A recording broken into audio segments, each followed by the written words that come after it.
Hi, this is Kevin Involve. I'm joined by Jason, also involved, and a good friend of ours, Mark from Polar Audio. We're here today to go through different types of microphones, what they sound like for you as a far end. I'll be doing the far end myself just so I can hear and compare between the, what do we think, 6 or 7 different mics? 7 microphones. 7 microphones, there we go. We always get that bit wrong. The room itself is a lot bigger than what you can see. It's a pretty live room, a lot of echo. Not much of a noise floor, but yeah, very, very echoey. All mics are going into the same bit of kit. It's raw microphone, no EQ on these, just so you can hear exactly what these microphones sound like. And the difference between them, what you can't see as well is the one in the ceiling, but we'll get to that when we test it. So, Mark, if you don't mind, let's go with the Okay, we're going to go with the button microphone in the middle of the table, just a small boundary microphone. And that's what you're listening to at the moment. Convenient, discreet, hidden out the way. Disadvantage is you do actually have to drill a hole in your table to mount these microphones. So we'll just go through that one. Boundary microphone at the back here.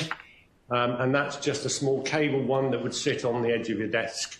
So that's the two that we're listening to there. So is there any discernible difference between those two? Not really. For me, as a far end, no. The biggest thing for these. Then that's about, if they don't sound too different, they're about the same price. It's about the aesthetic of the room. Do you want to drill a hole in your table? Do you not want to drill a hole in your table? That's it, right? Yeah, I agree. And it's placement as well. People sometimes with button mics would want to put them further into the centre of the table, sometimes even in the ceiling. That becomes more of a bit of a no-go. So, yeah, it helps with aesthetics, but between them, yeah, not much. What's next then, Mark? Okay, well, we're going to go for a line array beam-formed microphone. This one? No. We're going for the line array beam-formed microphone. This is a vertical pickup one. In that the beam pattern is slightly different. So for people standing up or sitting down during a meeting, this works really well. And also because it's a line array style microphone, the bit about leaning forward and people then leaning backwards and relaxing, that level should stay pretty much the same as people do that. And that should pick up and clearly be heard. I suppose that would be good then for presenters at lecterns, people like me that don't want to stand in front of, say, the Gooseneck. The Gooseneck, yes. I can lean forward, move around a little at the lectern, and that's still going to give me the pickup I need. Yeah, the corridor pickup pattern is quite wide as it comes further out, so when you're at a lectern, you can actually just move around from side to side, whereas with a traditional sort of Gooseneck microphone, you'd have to stay with inside the pickup, whereas what you normally see is 2 Gooseneck microphones on that lectern. Yeah, so more discreet then. Good. Unmute it. So the next one we're going for. Now I've unmuted it, which is quite good. Nicely done. The beam-forming microphone over here. This one's different to the other one in that this is horizontal, so it has a wider pickup pattern. So you should sit around the table quite happily with 2 to 3 people as we're sat here, and it would pick up from one and the other if Jason wants to talk now. How does this one sound, Kev, compared to that one? Compared to the 2, in all fairness, compared to the 4, that one for me, yeah, is something else compared to other mics. That is a lot better pickup. It's picking up a lot less of the room compared to the others, definitely. Is that the pattern itself that's stopping that? It's just the pattern to pick up. We're not exciting anything upwards. We're not looking for anything down below here. And the rear rejection on it is really good, so we're not picking up the rest of the room. It is just this area in front that we're aiming at. And I've listened to this one, and it does bring it right into the centre. If you're in a noisy environment and you're talking to that microphone, you feel like you're right there, focused. And I do think, especially in that room, obviously we know this room, and hopefully you guys can hear it, that room needs some treatment, shall we say, to stop it echoing as much. But what I've found so far, of all the mics, that deals with it, that copes with it a lot better. Well, we can help you with the acoustic treatment. Nice plug there, mate. So we're going to move over to sort of a traditional gooseneck microphone now, which we see quite. So we've just switched over there to the gooseneck in the centre of the table here, and that's a traditional one. Generally more used, it's one per person, that is, so you would have one gooseneck per person round the table.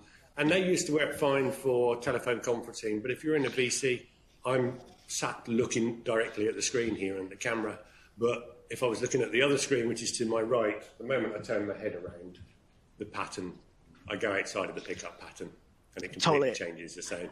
And that's really where it is. If it's a telephone conference call, the gooseneck ones are great nowadays, but if it's a video conference and people are going to be looking at the screen, which they generally are, then that needs to be looked at, and the boundary mics or the beam tracking microphones are a better choice. That, funnily enough, is crystal clear. Yeah, obviously, you can tell when you move your head. That's the beauty of it. You can tell, so you can see what it's meant to do. I suppose the difference with that is you could be, as I said, around a 10-seater VC table. Do people want 10 goosenecks sat on that table taking up space? Aesthetics is a big thing, and I suppose it's one of the things that we say a lot when it comes with microphones is it's such a balance between functionality of them and aesthetics. And I suppose in the right way, functionality has to trump aesthetics, but you can't ignore the aesthetics as well. Yeah, I agree. But every mic, the closer you are to that microphone, the better the pickup's going to be, and the less noise of the room it's going to pick up, because there's less of the room between you and the microphone. Now, we haven't done here what some other people might do, which is put the gooseneck microphone right in front of my mouth, or put the boundary mics closer or anything. They're round the edge of the table because that's how, in the real world, they're likely to be set up. The moral of the story here, then, is as AV people, don't try and get away with putting one gooseneck between two people. Think about using a different type of microphone then, because when we turn away from the gooseneck, the performance drops, right? Totally. I think it's something that all of us have said for so long.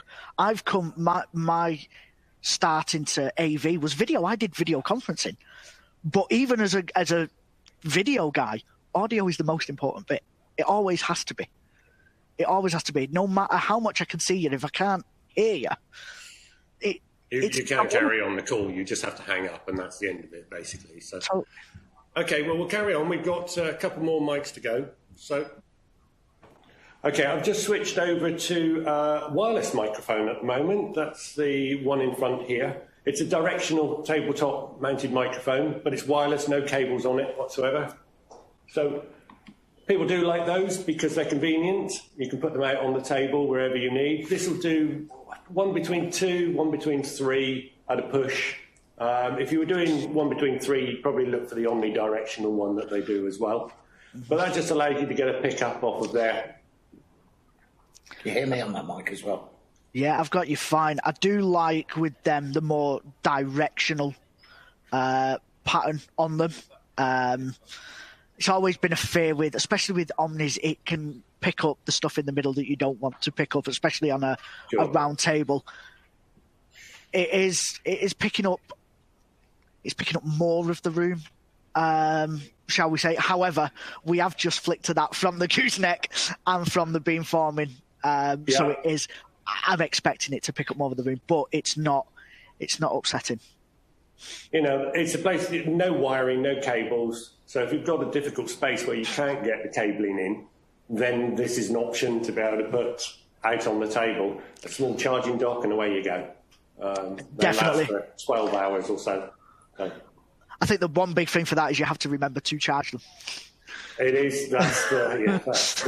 Somebody has to put them out, whereas if the microphones are already installed, you can just walk in and get on with your meeting. And that's that, ceiling microphone now. So that would mean no cabling on the table or around the visible. We've just got a small microphone in the ceiling. It is actually a beam tracking, beam forming microphone. So it's 3 120-degree beams, and it would track a person if they were walking around the room. What it means is you're always facing a microphone, even if you turn your head wherever you are. So you will be facing a microphone capsule with inside of that microphone. The air conditioning's on as well. Yeah, the air conditioning is on.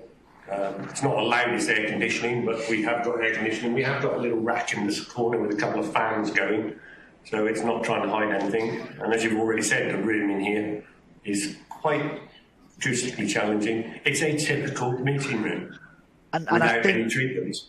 I think this is the biggest thing with this. If this was the most treated room that you could get, that would sound fine. The idea of not needing education on microphones, not worrying about covering the microphone with papers or rustling, putting something in the ceiling has always felt like it's an easy fix. Yeah. But the one thing that you can hear now, the difference between them mics are poles apart. Absolutely poles apart. I can hear everything in the room. So to finish off then, can I ask that we A/B test standard boundary with ceiling, so we can get an appreciation of the difference between table and ceiling microphones? Okay, so we're on the ceiling microphone there at the moment for the boundary microphone now. So that's just the button microphone in the middle of the table. So that's switched between those. I think the difference is poles apart. Even with that boundary, and we know that's an Omni, that's a 360 pickup. You are hearing bits of the room, but nothing major. The difference is massive. I think what I'd like to hear, funnily enough for me, because I'm hearing it live, the difference between that ceiling and the line array, the more horizontal line array, because that to me are the two extremes of what we've got. Okay, let's go back to the ceiling to start with, and then I'll switch over to the horizontal beamforming microphone over here. So that's back onto the ceiling mic.